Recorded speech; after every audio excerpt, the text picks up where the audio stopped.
நண்பர்களே, இன்று ஏப்ரல் மாதம் 30ஆம் தேதி லண்டனில் இப்பொழுது நேரம் 1:15 பகல். முக்கியமான ஒரு விஷயம் என்னவெனில், ஈரானுடனான போர் தொடர்பாக தற்பொழுது மாறுபட்ட கருத்துக்கள் வந்து கொண்டிருக்கின்றன. டொனால்ட் ட்ரம்ப் இந்த போரை எவ்வாறாவது நிறுத்திவிட வேண்டும், தான் வெற்றி பெற்றதாக அறிவிக்க வேண்டும். அதான் இங்க உள்ள பிரச்சனை. தான் வெற்றி பெற்றதாக அறிவிக்க வேண்டும் என்றுதான் ஒரே நிலைப்பாட்டில் இருக்கின்றார். ஆனால் அது சாத்தியப்படாது. ஈரான் தொடர்ச்சியாக மறுத்து வருகிறது. நீங்கள் வெற்றியை பெறவில்லை, நாங்கள் தான் வெற்றி பெற்றோம், ஏனெனில் இந்த பெரிய அமெரிக்காவோடு நாங்கள் தாக்குப்பிடித்து விட்டோம் என்று அவர் குறிப்பிடுகின்றார்.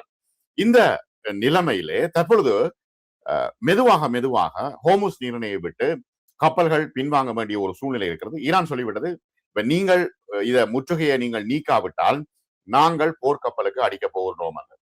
ஆகவே இப்பொழுது மிகப்பெரிய போர்க்கப்பல் அமெரிக்காவுக்கு செல்ல இப்பொழுது ஆயத்தமாகி கொண்டிருக்கிறது. அந்த விடயங்கள் தொடர்பாக நாம் இப்பொழுது பார்ப்போம். உலகின் மிகப்பெரிய விமானம் தாங்கி கப்பல் அமெரிக்காவுக்கு திரும்புகிறது என்பதுதான் தற்பொழுது உள்ள செய்தி. மதுரோவை கைது செய்தல் வெனிசுவேலாவில் மற்றும் மத்திய கிழக்கு போரில் பங்கு வகித்த 10 மாத கால பணிக்கு பிறகு யுஎஸ்எஸ் ஜெரால்ட் ஃபோர்ட் இப்பொழுது தாயகம் திரும்புகிறது. உலகினுடைய மிகப்பெரிய விமானம் தாங்கி கப்பல் ஈரான் போரில் பங்கேற்றது. ஆனால் வெனிசுவேலா தலைவர் நிக்கோலஸ் மதுரோவை கைது செய்வதற்கும் இது உதவி செய்தது. 300 நாட்களுக்கும் மேலாக அது கடலில் இருந்து விட்டது. தற்பொழுது கடலுக்குள் இருக்கின்ற அதிகாரிகளுக்கே மிகப்பெரிய மன உளைச்சல் உண்டாகிவிட்டது என்று தற்பொழுது ராணுவ ஆய்வாளர்கள் சொல்கின்றார்கள். முக்கியமான ராணுவ நகர்வுகள் குறித்த விவரங்களை வழங்குவதற்காக ஒரு அதிகாரியின் கூற்றுப்படி போர்ட் கப்பல் வரும் நாட்களில் மத்திய கிழக்கில் இருந்து புறப்பட்டு மே மாத நடுப்பகுதியிலே வெர்ஜீனியாவில் உள்ள அதன் சொந்த துறைமுகத்துக்கு திரும்ப இருக்கிறது. இந்த தகவலை வாஷிங்டன் போஸ்ட் தான் முதலில் வெளியிட்டிருந்தது. நிச்சயமாக ஒரு முக்கியமான ஒரு பிரச்சனை இருக்கிறது. ஈரான் போர்க்கப்பல் மீது தாக்குதல் நடத்த போகிறது என்று நேற்று அறிவித்திருந்தது. ஏனெனில் இது தொடர்ச்சியாக நாங்கள் வைத்துக் கொண்டிருக்க முடியாது. அமெரிக்கா போரை ஆரம்பித்தால் சரி, இல்லாவிட்டால் நாங்கள் போரை ஆரம்பிக்க போகின்றோம் என்று ஈரான் நேற்று வெளிப்படையாக அறிவித்திருக்கிறது. ஈரான் போரில் ஒரு நிலையற்ற போர் நிறுத்தம் தற்பொழுது இருந்து கொண்டிருக்கிறது. கடந்த வாரம் ஜோர்ஜ் டபிள்யூ புஷ் அந்த பகுதிக்கு வந்தது, ஈரான் கடல் பகுதிக்கு வந்தது. 3 அமெரிக்க விமானம் தாங்கி கப்பல்கள் மத்திய கிழக்கில் நிறுத்தப்பட்டிருக்கின்றன. எல்லாவற்றையும் தாக்கப் போகின்றோம் என்று ஈரான் தற்பொழுது சொல்லிக் கொண்டிருக்கிறது. இப்பொழுது பதட்டம் அதிகரித்திருக்கிறது. ஆபிரகாம் லிங்கன் கப்பலும் ஜனவரி மாதம் முதல் அந்த பகுதியில் இருக்கிறது.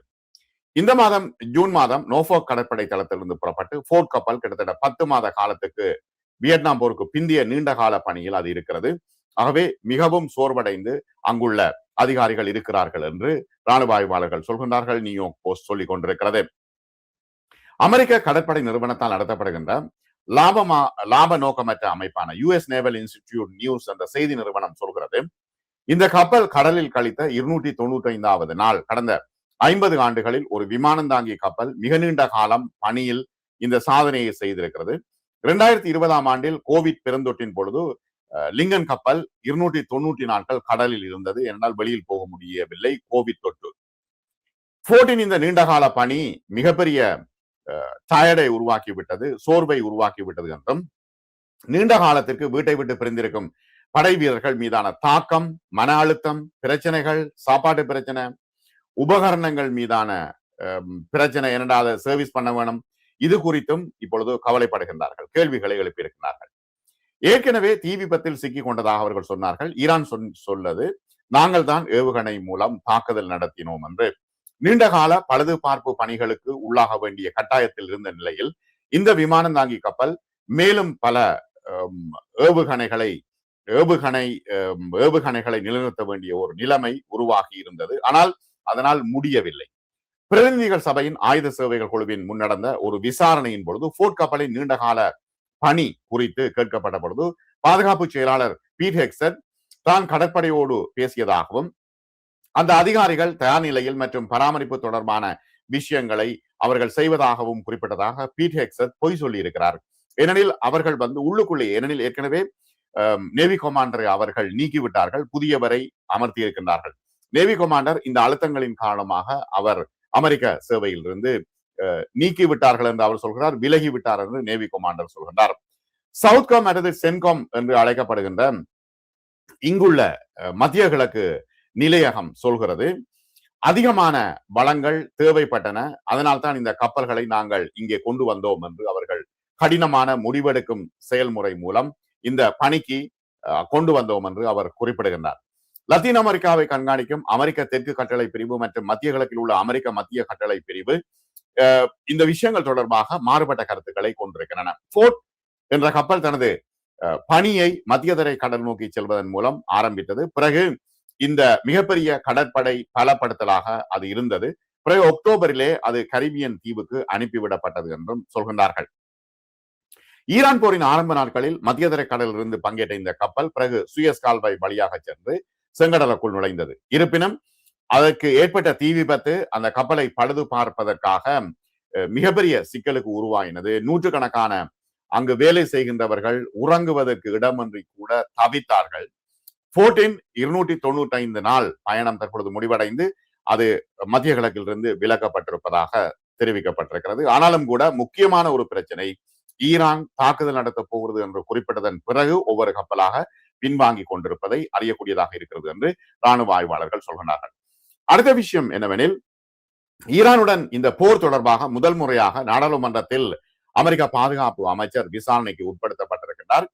ஈரான் மீதான போர் ஆரம்பித்ததிலிருந்து பீட்டர் ஹெக்ஸத் நாடாளுமன்ற குழுவின் முன் நேரில் ஆஜராகி பொதுவெளியில் விளக்கம் அளிப்பது இதுவே முதல் முறையாக இருக்கிறது. ஈரான் போருக்காக செலவிடப்பட்ட பில்லியன் கணக்கான டாலர்கள் மற்றும் ஆயுத கையிருப்பு குறைந்து வருவது குறித்து எதிர்கட்சிகள் இவரிடம் டெமோக்ராட்ஸ் தொடர்ச்சியாக கேள்வி எழுப்பியிருக்கிறார்கள். ஆபரேஷன் மிட்நைட் ஹமர் மூலம் ஈரானின் அணுசக்தி நிலையங்கள் அளிக்கப்பட்டதன் பின்னணியில் உள்ள வியூகங்கள் என்ன என்று அவர்கள் கேள்வி எழுப்புகிறார்கள். ஓகே, ஆபரேஷன் மிட்நைட் ஹமர் மூலம் ஈரானின் அணுசக்தி நிலையங்கள் அளிக்கப்பட்டா திரும்பியே அங்க போய் நிற்கிறீங்கள், அங்கிருந்து பாருங்கோ என்றுதான் தற்பொழுது டெமோக்ராட்ஸ் கேள்வி எழுப்புகிறார்கள். ஏன் திரும்ப திரும்ப அங்க போய் செலவழித்துக் கொண்டிருக்கின்றீர்கள் என்று அவர்கள் கேள்வி எழுப்புகின்றார்கள். சமீபத்தில் கடற்படை செயலாளர் ஜோன் பிலான் மற்றும் ராணுவ தளபதி ஜெனரல் ரேண்டி ஜோர்ஜ் ஆகியோரை அவர் பதவியில் இருந்து நீக்கியது குறித்த சர்ச்சைகளும் நாடாளுமன்றத்திலே தற்பொழுது அவர் பதிலளிக்க வேண்டி இருக்கிறது. ஹோர்முஸ் நீரிணை மீண்டும் திறப்பது மற்றும் போரை முடிவுக்கு கொண்டு வருவது தொடர்பாக ஈரான் வழங்கிய புதிய முன்மொழிவை அதிபர் டொனால்டு டிரம்ப் அவரது தேசிய பாதுகாப்பு குழுவினர் இதுவரை சந்தேக கண்ணோடையே பார்த்து கொண்டிருக்கின்றார்கள். இப்ப ஹோர்முஸ் நீரிணையை மட்டும்தான் இப்ப பேச்சுவார்த்தை. இப்பொழுது யுரேனியத்தை தொடர்பாக பேச்சுவார்த்தை இல்லை, அணு ஆயுதமா அது தொடர்பாக பேச்சுவார்த்தை இல்லை. திரும்ப திரும்ப ட்ரம்ப் என்ன சொல்லிக் கொண்டிருக்கிறார், எல்லாவற்றையும் அழித்தாயிட்டா திரும்பி வாரதானே, திரும்பியே அதுக்குள்ள நின்று கொண்டிருப்பான் என்பதுதான் இப்பொழுது பாராளுமன்றத்தினுடைய டெமோக்ராட்ஸ் கேள்வியாக இருக்கிறது. அணுசக்தி பேச்சுவார்த்தைகளை தள்ளி போடுங்கள், ஹோர்முஸ் நீரிணையை மட்டும் திறக்கும் ஈரானின் தந்திரத்தை அமெரிக்கா ஏற்க மறுக்கிறது. அணு ஆயுத தயாரிப்பை ஈரான் முற்றிலுமாக கைவிட வேண்டும் என்பதே ட்ரம்பின் பிரதான நிபந்தனையாகவும் பிடிவாதமாகவும் இருக்கிறது. என்னன்னா, ஒபாமாவுடைய அந்த ஒப்பந்தம் மிக அழகாக போய்கொண்டிருந்த ஒப்பந்தத்தை கேன்சல் பண்ணது ட்ரம்ப் தான், கேன்சல் பண்ண வைத்தது இஸ்ரேல். ஆனால் தற்பொழுது ட்ரம்ப் அதற்குள்ளேயே சிக்கி கொண்டிருக்கின்றார் என்பதுதான் மிக தெளிவான விஷயம். இப்ப 2026 அந்த ஒப்பந்தம் முடிவடைகிறது. ஒபாமாவினுடைய ஒப்பந்தம், ஈரானோடு செய்த ஒப்பந்தம், தாங்கள் அணு ஆயுதத்தை செறிவூட்ட மாட்டோம் என்று சொன்ன ஒப்பந்தம். அவர்கள் செறிவூட்டவில்லை. ஆனால் ட்ரம்ப் எப்பொழுது அந்த ஒப்பந்தத்தில் விலகினாரோ அப்பொழுது அவர்கள் செறிவூட்ட தொடங்கி விட்டார்கள். ஆனால் இப்பொழுது இருக்கின்ற நிலைமையில் எவ்வாறாவது பேச்சுவார்த்தைகள் ஒரு புறம் நடக்கிறது, ஒப்பந்தத்துக்கு வர வேண்டிய ஒரு கட்டாயத்திற்கு ட்ரம்ப் தள்ளப்பட்டிருக்கின்றார். ஈரான் சொல்கிறது ஒப்பந்தம் இல்ல, நீங்கள் ஹோர்முஸை மட்டும் விட்டு வெளியில போங்க, மற்ற விஷயங்களை நாங்க பார்த்துக் கொள்கிறோம். ஏன்னா பேச்சுவார்த்தை நடந்து கொண்டிருக்கும் பொழுதே நீங்கள் தாக்கினீர்கள்.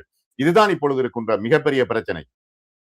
ஒரு புறம் பேச்சுவார்த்தை நடக்கிறது, ஈரான் மீதான கடல் முற்றுகை, நேவி பிளாக்கேட் அமெரிக்கா மேலும் தீவிரப்படுத்தியுள்ளதாக ட்ரம்ப் மீண்டும் மீண்டும் சொல்லிக் கொண்டிருக்கிறார். ஆனாலும் கூட ஹெக்ஸத் தனது உரையிலே எபிக் ஃபியூரி என்ற பெயரை வைத்திருக்கிறார்கள் இந்த போர் நடவடிக்கைக்கு. இதன் மூலம் ராணுவ கட்டமைப்பு 90% சிதைக்கப்பட்டதாக அவர் சொல்கின்றார்.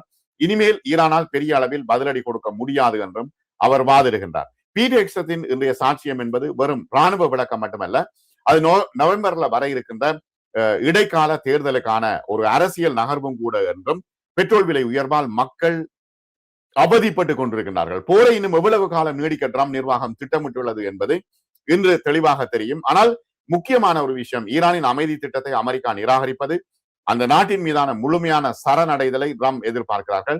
ஈரான் சொல்கிறது சரணடைய முடியாது என்று. இதற்கிடையிலே ஈரானின் 80% ஏவுகணை தளங்கள் அழிப்பு என்று ட்ரம்ப் சொல்லிக் கொண்டிருக்கிறார் தானே. உக்ரைன் போரை நிறுத்த சொல்லி ரஷ்ய அதிபரோடு அமெரிக்கா இப்பொழுது பேரம் பேசிக் கொண்டிருக்கிறது என்பதுதான் வெளிப்படையான உண்மை. நியூயார்க் டைம்ஸ் போன்ற பத்திரிகைகள் இதை வெளியிட்டிருக்கின்றன. அமெரிக்காவின் கடற்படை முற்றுகை ஒரு பெரிய விஷயம் என்றும் எந்தவித பிழையுமற்றது என்றும் ட்ரம்ப் தற்பொழுது சொல்லிக் கொண்டிருக்கின்றார். ஈரான் தோல்வியை ஒப்புக்கொள்ள வேண்டும், நாங்கள் சரணடைகிறோம் என்று மட்டுமே சொல்ல வேண்டும் என்று அவர் அதிரடியாக சொல்லிக் கொண்டிருக்கிறார். ஈரான் பேச்சுவார்த்தையில் நீண்ட தூரம் வந்திருந்தாலும் கூட இன்னும் செல்வார்களா என்பதே இப்போதைய கேள்வி என்றும் ட்ரம்ப் குறிப்பிட்டிருக்கிறார். அணு ஆயுதங்கள் இல்லை என்பதை ஒப்புக்கொண்டால் ஒழிய ஒருபோதும் ஒப்பந்தம் ஏற்படாது என்று அவர் மீண்டும் மீண்டும் சொல்கின்றார். ஆனால் அவருடைய சொல் இன்று ஒரு சொல் நாளை ஒரு சொல்லாக மாறிக்கொண்டிருக்கின்ற சூழ்நிலை உங்கள் எல்லோருக்கும் தெரியும். செய்திகளை தொடர்ச்சியாக பார்த்து கொண்டிருப்பவர்களுக்கு தெரியும். ஈரானின் கடற்படை, விமானப்படை, விமான எதிர்ப்பு மற்றும் ரேடார் அமைப்புகளை அமெரிக்கா முற்றிலுமாக அழித்து விட்டதாக ட்ரம்ப் அறிவித்திருக்கிறார். ஆனால் இப்பொழுதும் கூட ஈரானின் கடற்படை அங்கே ஹோமுஸ் நீரிணையில் சுத்தி கொண்டேதான் இருக்கிறது. ஈரானின் ஏவுகணை எல்லா இடங்களிலும் அவர்கள் காட்டிக் கொண்டிருக்கிறார்கள். ஈரான் ஏவுகணை தயாரிக்கும் வசதிகளில் 80% அளிக்கப்பட்டு விட்டன. அவர்களிடம் சிறிய ஏவுகணைகள் தான் இருக்கின்றன என்று அவர் சொல்றார். ஆனால் யுத்தம் வந்தால் தெரியும் ஏவுகணை இருக்குதா இல்லையா. அணு ஆயுதங்கள் இருக்க கூடாது என்று அவர் மீண்டும் வலியுறுத்துகின்றார். இதற்கிடையில் ரஷ்ய அதிபர் பூட்டினோடு 90 நிமிடங்களுக்கு மேலாக தொலைபேசியில் உரையாடியதாக TASS செய்தி நிறுவனம் தெரிவித்திருக்கிறது. மே 9ஆம் தேதி கொண்டாடப்படுகின்ற ரஷ்யாவின் வெற்றி தினத்திற்காக உக்ரைனில் ஒரு போர் நிறுத்தத்தை அறிவிக்க பூட்டின் தயாராக இருக்கிறாரா என ட்ரம்ப் செய்தியாளர்களிடம் கேட்டார். இந்த வெற்றி தினம் என்பது 1945 நாசி ஜெர்மனியை சோவியத் யூனியன் தோற்கடித்ததை குறிக்கும் ஒரு விடுமுறை தினமாகும்.